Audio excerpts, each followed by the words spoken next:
Good morning friends, welcome back to my channel Stree world. आज मेरे दिन की शुरुआत हुई थी सुबह 6:30 बजे और उठने के बाद मैं सीधे आ गई हूँ किचन में। और आज मैं बना रही थी आलू पटल की सब्ज़ी और इसके साथ ही मैं चाय भी बना रही थी सबके लिए। और जब भी मुझे सर्दी होती है ना, तो मुझे चाय और ज़्यादा पीने का मन करने लग जाता है। बहुत लोग होते हैं ना कि सर्दी होती है तो वो गोलकी वाला चाय पीते हैं, बट मैं नहीं पीती। मुझे दूध वाला चाय ही पीना ज़्यादा अच्छा लगता है। आज मुझे काम करने का बिल्कुल ही मन नहीं कर रहा था क्योंकि एनर्जी मेरी बहुत डाउन थी। बट जब हम जॉइंट फैमिली में होते हैं तो कुछ रिस्पॉन्सिबिलिटीज़ होती हैं और उनको निभाना ही पड़ता है। और बहुत लोग मेरा व्लॉग देखते हैं ना, तो कभी कभी कोई कोई कहते हैं कि दी आप अकेले रहते हो इसलिए आपको कम खाना बनाना पड़ता है, इसलिए पढ़ाई कर लेते हो। पर ये बात एकदम झूठ है। मेरे फैमिली में 6 फैमिली मेम्बर्स हैं। मतलब मैं, मेरे हस्बैंड, मेरे देवर, मम्मी जी, पापा जी और साथ में दादी जी। तो 6 लोग हैं हम लोग ऑलरेडी, और 6 लोग कम नहीं होते हैं। लेकिन हाँ, जब हम न्यूक्लियर फैमिली में होते हैं, मतलब 1-2 लोग हस्बैंड वाइफ साथ में रहते हैं, तो वहाँ पर चीज़ें हम आराम से मैनेज कर लेते हैं। जैसे अगर किसी दिन खाना बनाने का मन नहीं हुआ तो कुछ भी खा लेते हैं बाहर से ऑर्डर करके या कुछ भी। बट जॉइंट फैमिली में आपको प्रॉपर खाना, मतलब दाल, चावल, सब्ज़ी, रोटी, एवरीथिंग आपको बनाना ही पड़ेगा।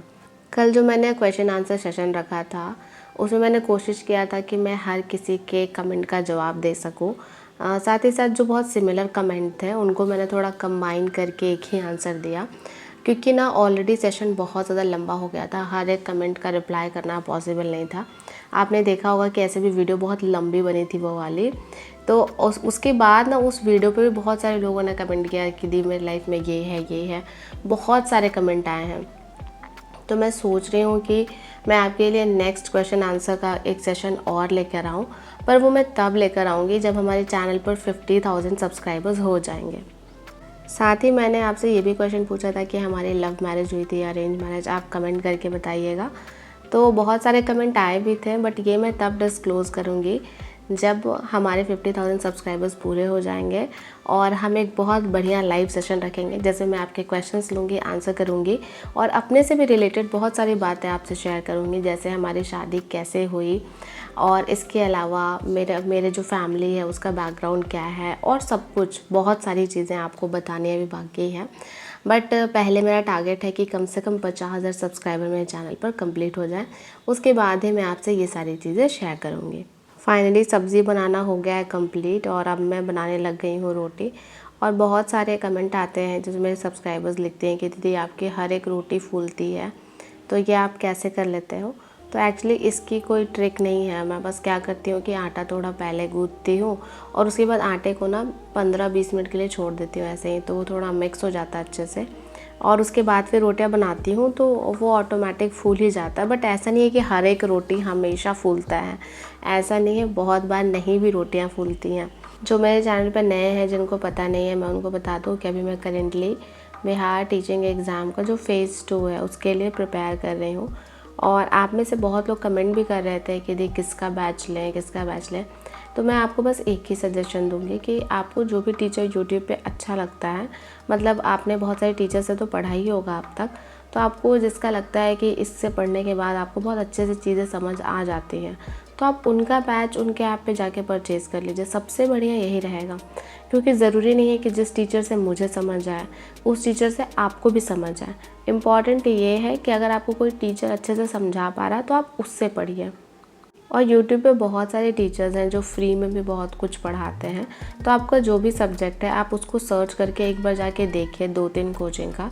और ये करने में आपको ज़्यादा से ज़्यादा 2-3 घंटे का टाइम लगेगा। और फिर आप देखिए कि कोई पर्टिकुलर टॉपिक आपको किस टीचर से समझ में आ रहा है, और जिस टीचर से समझ में आ रहा है उसका बैच ले लीजिए। जैसे कि बहुत सारे टीचर्स हैं ऑफिसर्स एकेडमी के, प्लेटफॉर्म के, इसके अलावा अड्डा 247 के, टेक्स्ट बुक के, जो कि बहुत अच्छा पढ़ाते हैं।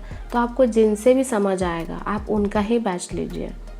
फाइनली मेरा किचन का काम जो था वो कंप्लीट हो गया था और अभी मैं इधर आ गई हूँ क्लीनिंग करने के लिए। और ये बेड पे आपको बेडशीट नहीं दिख रहा होगा, एक्चुअली ना इसे हमने धोने के लिए डाला है, क्योंकि अगर आप नवादा से हैं तो आपको पता ही होगा कि इधर 2-3 दिनों से बहुत बारिश हो रही थी।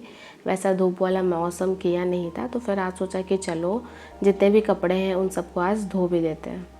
मैं जब भी काम करते रहती हूँ दिमाग में एक ही चीज़ चल रही होती है कि जल्दी से काम कंप्लीट करना है और नेक्स्ट स्टडी स्लॉट में पढ़ाई करने बैठना है। मतलब मेरे अंदर अभी बस यही चीज़ चलता है कि कैसे भी करके मैक्सिमम टाइम पढ़ाई को देना है। और एक तो मुझे कोचिंग की बहुत ज़्यादा टेंशन है कि किसका बैच लूँ। जैसे ऑफिसर्स एकेडमी का अगर मैं देखती हूँ तो उन्होंने 9-10 का तो कोई बैच लॉन्च किया ही नहीं है। उन्होंने केवल 6 to 8 का बैच लॉन्च किया है, जिसमें उन्होंने भी पढ़ाना शुरू नहीं किया है।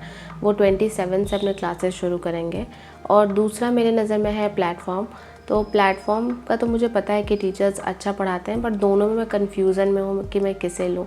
अगर मैं प्लेटफॉर्म की बात करूँ तो यहाँ पर 9-10 का भी मुझे मिल जाता है कोचिंग, बट ऑफिस एकेडमी में मुझे 9-10 की कोचिंग तो नहीं मिल पा रही है, क्योंकि मैथ्स 9-10 का भी मुझे पढ़ना ज़रूरी है। ज़्यादा फोकस तो मेरा 9-10 ही है, क्योंकि अगर हम 9-10 के लिए एलिजिबल हैं तो उसमें मुझे ज़्यादा इंटरेस्ट आ रहा है कि चलो ठीक है, अगर उस लेवल का टीचर बनते हैं तो और ज़्यादा मेरे लिए अच्छा होगा। तो अभी तो मैं कंफ्यूज हूँ कि मुझे कौन सा बैच परचेज़ करना चाहिए। लेकिन हाँ, कल तक मैं कोई ना कोई बैच परचेज़ ज़रूर कर लूँगी, क्योंकि मुझे पढ़ना बहुत ज़रूरी है। और कल मैं आपको डिस्क्लोज़ कर दूँगी कि मैंने कहाँ से बैच परचेज़ किया है और उस बैच में मुझे क्या क्या मिला है और क्या क्या उसकी खासियत है। बाकी अगर आप कहीं से बैच परचेज़ कर रहे हैं तो मुझे कमेंट करके ज़रूर बताइएगा कि आपने किसका बैच परचेज़ किया है। और अगर आपने प्लेटफॉर्म कोचिंग से पहले कभी पढ़ा है तो रिव्यू भी मुझे दे दीजिएगा कि मतलब वहाँ के टीचर्स कैसा पढ़ाते हैं। ऐसे तो यूट्यूब पे मुझे अच्छा ही लगता है उनका पढ़ाई, बट एक होता है ना जेन्युइन रिव्यू, एक स्टूडेंट ही दे पाता है। तो आप मुझे बताइएगा।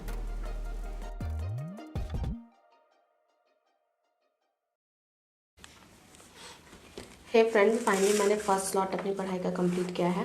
और फर्स्ट स्लॉट में ना मैं क्लास 9th की ये बुक पढ़ रही थी। ये एशचांद की बुक है और ये बायोलॉजी की बुक है, और इसका मैं चैप्टर नंबर 1 पढ़ रही थी, जो कि क्रॉप मैनेजमेंट से रिलेटेड है और एनिमल हस्बेंड्री से। और इस चैप्टर को, ये चैप्टर ना एक्चुअली बहुत लंबा है, और ये मतलब 2 घंटे में केवल मैंने इसे रीड आउट किया है। कुछ भी ऐसा नहीं है कि मुझे लर्न हो गया है, क्योंकि ये चैप्टर है ही इतना लंबा और इतनी सारी चीज़ें आपको सीखने के लिए मिलेंगी। मतलब ये फर्स्ट ही चैप्टर में, जैसे मैं आपको एक चीज़ बता रही हूँ कि जो बी कीपिंग होता है, तो बी कीपिंग में कितने टाइप के बीज होते हैं। जैसे यहाँ पे बताया गया है कि एक क्वीन होती है, एक ड्रोन बी होता है, फील्ड बीज होते हैं, स्कैवेंजर बीज होते हैं। तो सबका काम क्या क्या है, तो ये बहुत ज़्यादा इंटरेस्टिंग लगा मुझे। तो ऐसे ही मतलब कि बहुत सारे चीज़ इसमें दिया हुआ एनिमल हस्बेंड्री से रिलेटेड। तो मैं तो कहूँगी कि अगर आप 6 to 8 के लिए प्रिपेयर कर रहे हैं तो आप 10 तक की साइंस बुक को पढ़ लीजिए, क्योंकि 6 to जैसे प्राइमरी था 1 to 5th, तो 1 to 5th से ही क्वेश्चन नहीं आए थे। क्वेश्चंस मतलब और हाई लेवल का था, तो इस बार पहले से ही हमें हाई लेवल की तैयारी करनी है। तो आपने देखा होगा कि मैंने SCERT की बुक साइंस वाली क्लास 8th और क्लास 7th की वो मैंने कंप्लीट कर ली थी। और तो 9th में तो फिजिक्स केमिस्ट्री बायोलॉजी सब कुछ अलग अलग है।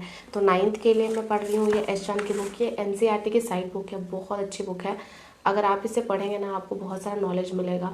और अगर आप इसे पढ़ लेंगे तो मुझे नहीं लगता कि इसके बाहर और भी बहुत ज़्यादा कंटेंट हमें मिलेगा पढ़ने के लिए, क्योंकि ये बुक ना क्लास 9th के लिए मुझे लगता है सफिशिएंट है। इसके अलावा तो मैं कोई बैच भी परचेज़ करूँगी। अभी तक कोई बैच परचेज़ किया नहीं है, क्योंकि बहुत ज़्यादा कन्फ्यूजन में हूँ कि करूँ भी बैच परचेज़ या नहीं, क्योंकि 6 to 8 में सब्जेक्ट मैथ्स एंड साइंस है। तो मैथ्स तो मेरा स्ट्रॉन्ग है, मतलब मैथ्स के लिए मुझे बहुत ज़्यादा पढ़ने की ज़रूरत नहीं है। और साइंस मेरा खुद का सब्जेक्ट है, तो ये भी मुझे आता है कहीं ना कहीं। बस एक बायोलॉजी में टेंशन है, क्योंकि केमिस्ट्री फिजिक्स मुझे बहुत अच्छे से आता है, ये मैंने ग्रेजुएशन तक पढ़ा था। बट बायो मैंने क्लास 10th के बाद नहीं पढ़ा है, तो बायोलॉजी का थोड़ा मुझे टेंशन है कि बस इसी को ही मुझे अच्छे से कंप्लीट करना है। तो देखती हूँ, अगर कोई बैच परचेज़ करूँगी तो आपको ज़रूर बताऊँगी। आप हर दिन ये कमेंट करके पूछते हैं, पर एक्चुअली मैं भी थोड़ा सा कन्फ्यूज़ हूँ कि मुझे कौन सा बैच परचेज़ करना चाहिए। और अभी मुझे आपके लिए एक क्वेश्चन आंसर सेशन बनाना है, तो अभी मैं वो वीडियो रिकॉर्ड करूँगी और उसके बाद अपना नेक्स्ट स्टडी स्लॉट शुरू करूँगी। तो मिलती हूँ आपसे नेक्स्ट स्टडी स्लॉट में। तो अब मैं आ गई हूँ अपने नेक्स्ट स्टडी स्लॉट में, और आज तबीयत बहुत ज़्यादा ठीक नहीं था, इसलिए मैंने सोचा कि बहुत ज़्यादा पढ़ाई नहीं करनी है, थोड़ा कम ही करना है। मैं बस इस कंपटीशन में पढ़ती हूँ ना कि अगर मैंने आज काम किया तो आज मैं पढ़ाई भी करूँगी। अगर मैं तबीयत ख़राब में काम कर सकती हूँ तो मैं पढ़ाई भी कर सकती हूँ। और बस यही थॉट की वजह से आज मैं पढ़ पाई हूँ, अदरवाइज़ पढ़ने का मेरा वैसा कुछ मूड नहीं था, मतलब एक वर्ड भी मन नहीं था पढ़ने का। बस एक ही थॉट मेरे दिमाग में होता है कि तुम अगर काम कर सकती हो तो तुम पढ़ भी सकती हो। बस इसीलिए मैंने सोचा कि चलो यार पढ़ लेते हैं, अदरवाइज़ बाद में मैं खुद ही को ना मतलब बहुत बुरा भला कहूँगी। तो यहाँ पर मैं सॉल्व करी थी 9-10 का जो भी एग्ज़ाम हुआ था, बिहार टीचिंग एग्ज़ाम मैथ्स का, उसके क्वेश्चंस मैं सॉल्व करी थी। मैं देख रही थी कि मतलब वो क्वेश्चंस मुझसे बनते भी हैं या नहीं बनते हैं, बट सॉल्व करने के बाद बहुत अच्छा फील हुआ कि मैक्सिमम क्वेश्चन सॉल्व हो गए।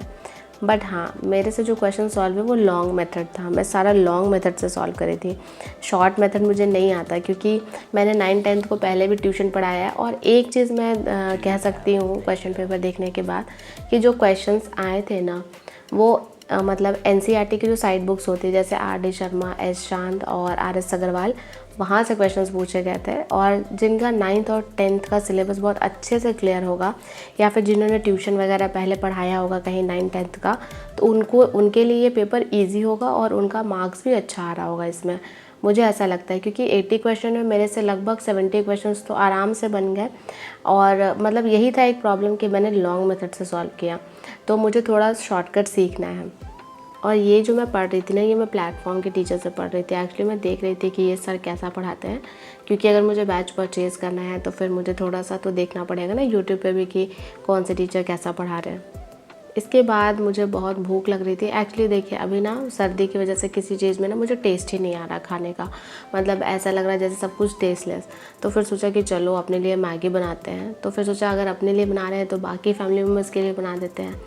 तो फिर ख्याल आया कि चलो सबके लिए मैगी बना देते हैं, और थोड़ी तीखी चटपटी मैगी। तो बस अभी मैं मैगी बनाने आ गई थी।